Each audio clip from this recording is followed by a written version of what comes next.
Okay, so let's start with Pythagoras and the Pythagoreans.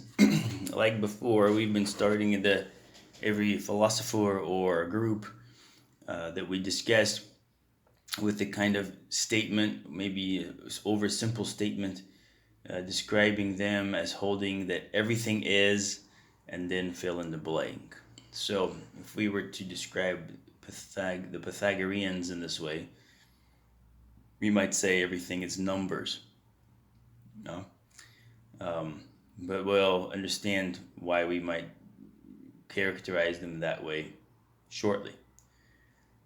Pythagoras founded a religious group in southern Italy around 530 BC, right? So here's all the background information.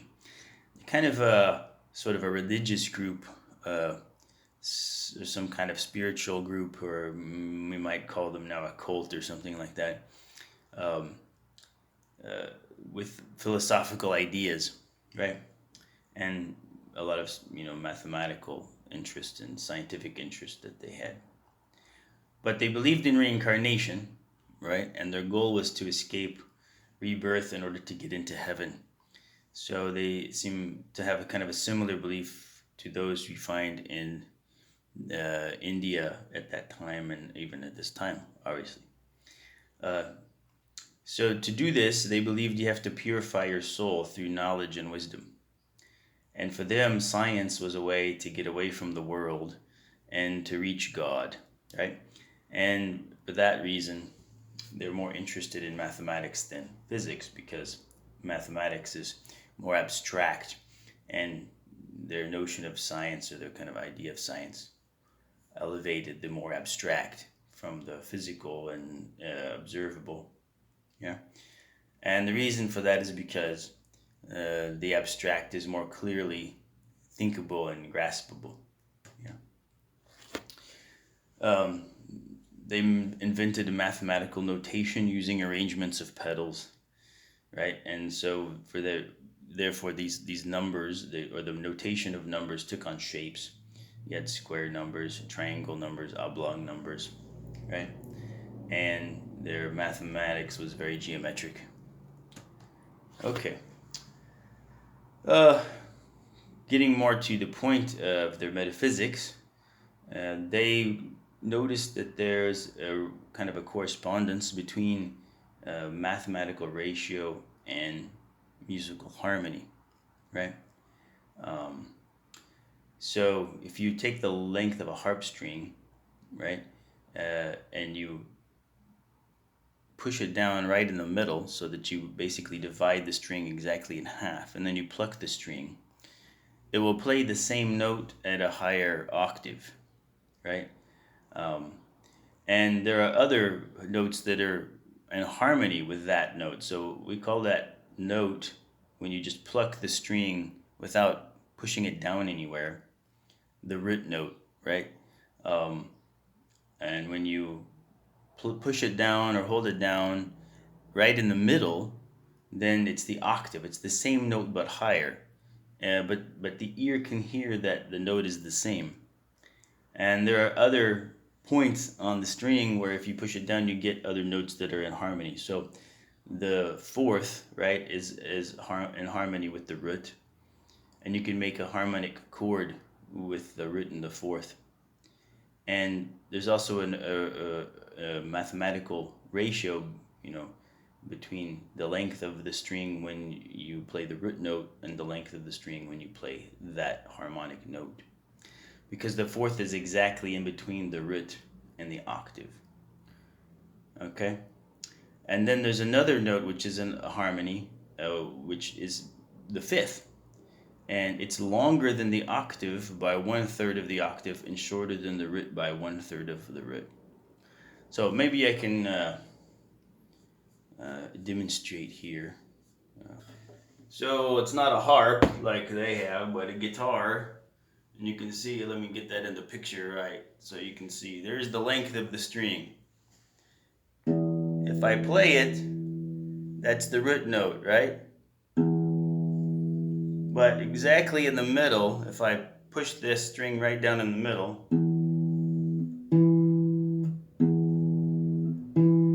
right? You can hear there's an octave, right?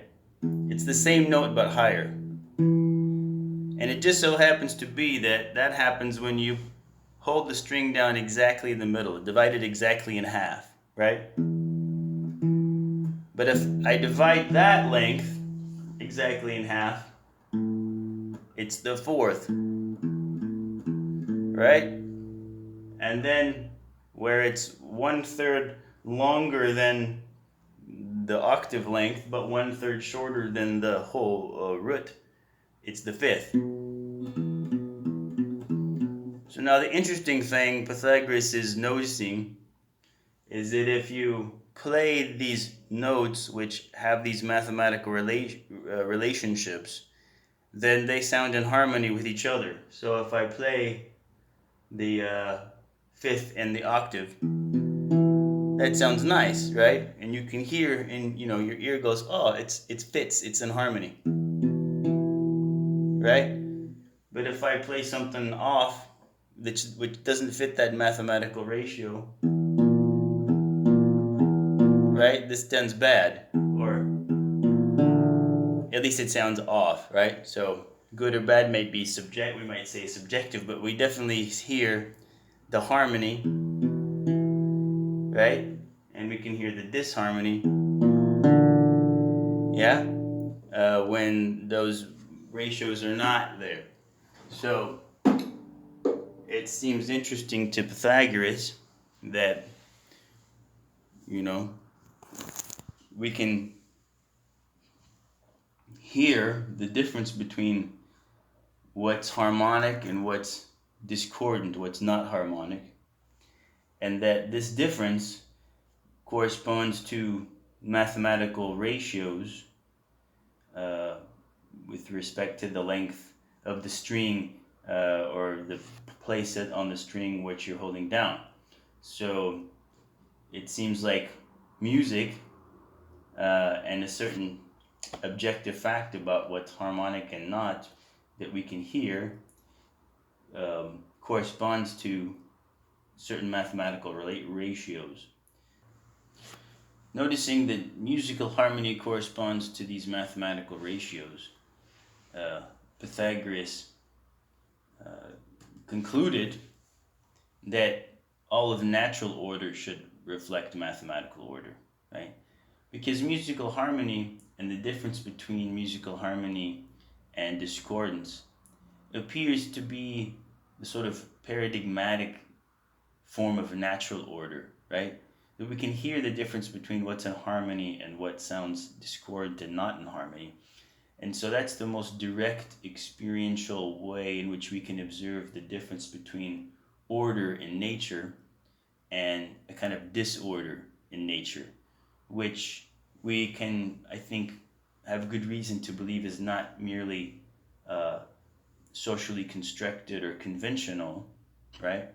It's not nearly something that people, come up with or agree to, but it's actually in the very nature of things. So musical harmony is a kind of an order which is in the very nature of things, and the distinction between musical harmony and disharmony or discordance is, like a distinction between order and disorder, or you might even say justice and injustice, right? That is in the very nature of things, a kind of a fact that certain things go together and other things don't go together, which is there to be heard, right? With anyone that has an ear. So this leads to the idea, right, that mathematical order is corresponding or underlying all of natural order, right? And so the Pythagoreans concluded, for example, that health is a kind of a harmony, right? You can think about health as this kind of an analogy to musical harmony because it's a proper relationship, right, between the elements of the body, in the same way that harmony is a proper relationship between the different sounds that are being plucked on the harp or whatever, right? And morality is also a kind of a harmony, that's to say a correct going together, right? Or between elements of a person's behavior. And for them, right, that kind of correct going together, that kind of harmony between elements of the body or elements of a person's behavior, the relation between the person and society, everything else can be represented, or let's say corresponds to a mathematical ratio. So for them, the underlying reality between that order, the underlying reality of that order, let's say, explaining that order is mathematics and mathematical ratio, right? Oops. So, yeah. So, the question, what is everything, is not answered in the same way by Pythagoras. It's not one element or four elements or an infinite number of seeds like the previous philosophers we discussed. But we just have two principles. One is the unlimited, right? You could call it, you say the infinite, right? And he calls it boundless breadth, right? Maybe a perhaps metaphorical way to talk about that. The infinite. And then the limit. So we have the unlimited and the limit. And number is what limits. All numbers are generated by partitioning a unit, right? And limiting one part of it from another. I don't know, like slicing up a pie, right? So number limits the unlimited, and that produces things. Without the limit, you would just have this infinite, undifferentiated being, and number limits the infinite and produces, limited beings, specific beings, right? But how does that work? Well, they didn't really give any clear answer, but they like math, right? And again, math is very geometric for them because their, mathematical notation is visual and very shape oriented. So, for example, they would say fire is 24 right angled triangles surrounded by 4 equilaterals, or air is composed of 48 triangles surrounded by 8 equilaterals. Justice is 4, marriage is 7, right? This is all very strange, It is all very strange until you ask yourself, when you go to science class, physics class, I guess it's in physics class, right? Or chemistry. Then they have a periodical table of the elements, right? And what do you see on the periodical table of elements, besides the small letters that stand for the names of the different elements? Potassium and uranium and all that stuff. How do they characterize and distinguish one element from a number? Yeah, numbers, right? Obviously. Not numerology. Well, I don't know what is numerology. Maybe Pythagoras is kind of like numerology, right? But, yeah, what we find on the periodical table of elements is numbers, right? They're distinguished by numbers of different particles that they are, according to the periodical table of elements, consisting of, right? And they're distinguished from one another by those numbers, yeah? So there is something here that's sort of an interesting parallel. Of course, I'm not saying that contemporary physics is Pythagorean, right?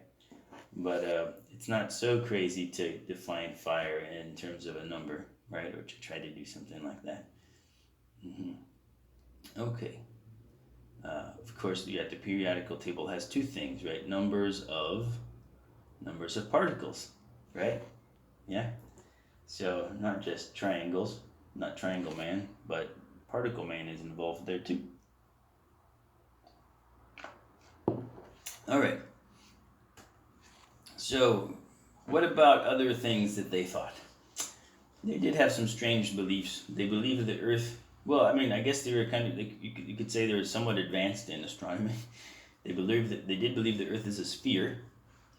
They did not think it was a disc or a drum shape like the Milesians thought, Thales and Anaximenes and Anaximander. Although we're not really concerned with these guys' understanding of the shape of the Earth, right? It's not really related to metaphysics per se, although it's something that they were also interested in and trying to figure out. So it's an achievement for them, and the Pythagoreans, being very capable mathematicians and being very interested in mathematics and geometry, were able to figure out that the Earth is a sphere, not some other shape, right? And they also believed that it really did go around. It moved, right?